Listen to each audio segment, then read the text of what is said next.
Madness is officially here. Conference tournaments already underway. The big boy tournament starting this week.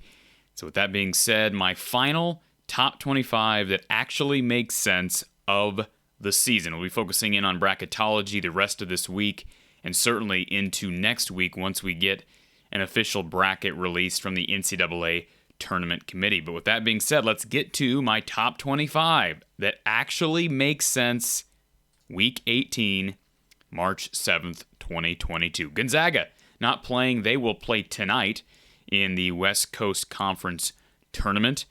If you're an Iowa fan, you are watching some of these teams closely. St. Mary's being one of those teams in that tournament because they could certainly end up fighting St. Mary's for a seed in the tournament. But Gonzaga's my number one. Baylor my number two. They stay put at number two after a good week for the Bears, defeating Texas on the road in Austin, and then Iowa State. They go 2-0 on the week. How about Villanova?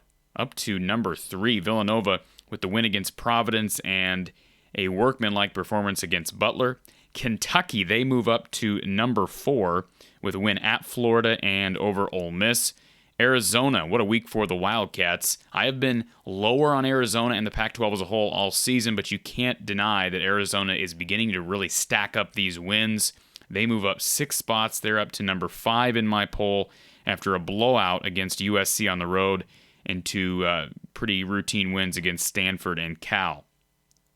Kansas, they are my number 6 team. Yes, I know they lost to TCU, but they responded with a couple wins. This is a good team right now. I still think they're a player for a number 1 seed, and they'll have a good chance of earning that in the Big 12 tournament. Duke, number 7, kind of a confusing loss there to end Coach K's time at home there at Duke, but they are my number 7 team. Texas Tech comes in at number 8.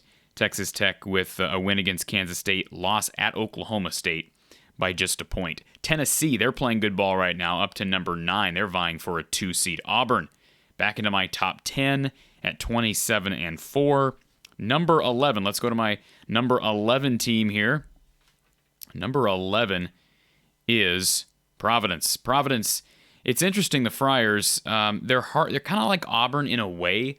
The Big East, I think, is right there with the SEC. They're kind of hard to judge, 24 and 4, but a lot of those 24 wins have not been the prettiest. But I still think I think they're comfortably a top 12 team right now. They're in my 11 slot for this week. Purdue at number 12. They had kind of a confusing week as well. You see Purdue losing this week against Wisconsin, who then went back and lost to Nebraska. Purdue did bounce back with a tight victory against in-state rival Indiana. Arkansas, they are my number 13 team. Yes, I know they lost at Tennessee. That's not a bad loss. Illinois, they're playing great ball right now. The win at home against Iowa. They also had a good win against Penn State. Wisconsin, Wisconsin had the win against Purdue, so maybe you can make the argument that I'm docking them down too much because of that loss. But to lose at home to the worst team in the Big Ten, I know Nebraska's playing better ball right now. That's a terrible loss.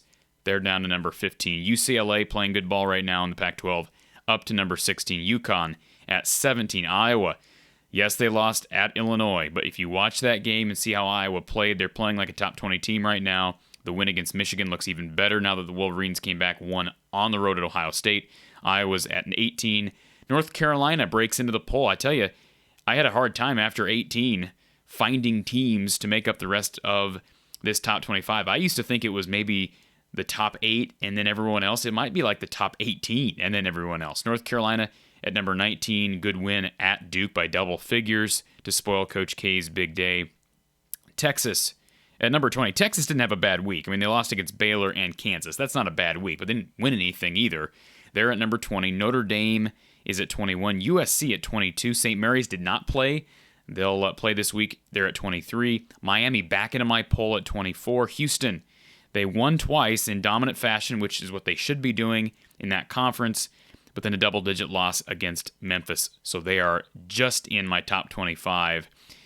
And as far as 26, 27, 28, Bama fell out of my poll this week, as did Ohio State. Michigan State would be on the outside looking in. Wake Forest, I mentioned North Texas, but they don't have the resume right now.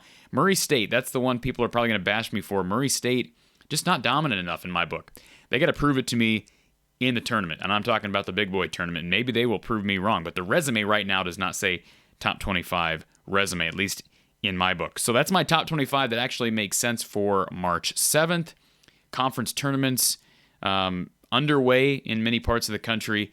And again, the bigger tournaments, including the Big Ten tournament, starting later this week. I will be joining you live with bracketologist Tim Kruger of Stadium. He'll be with us live tonight, 8 p.m. Central Time, breaking down his bracket, projecting what the Big Ten tournament means for the field of 68, and certainly we'll talk all things Hawkeyes. Appreciate you tuning in for my top 25 that actually makes sense. We'll talk to you soon.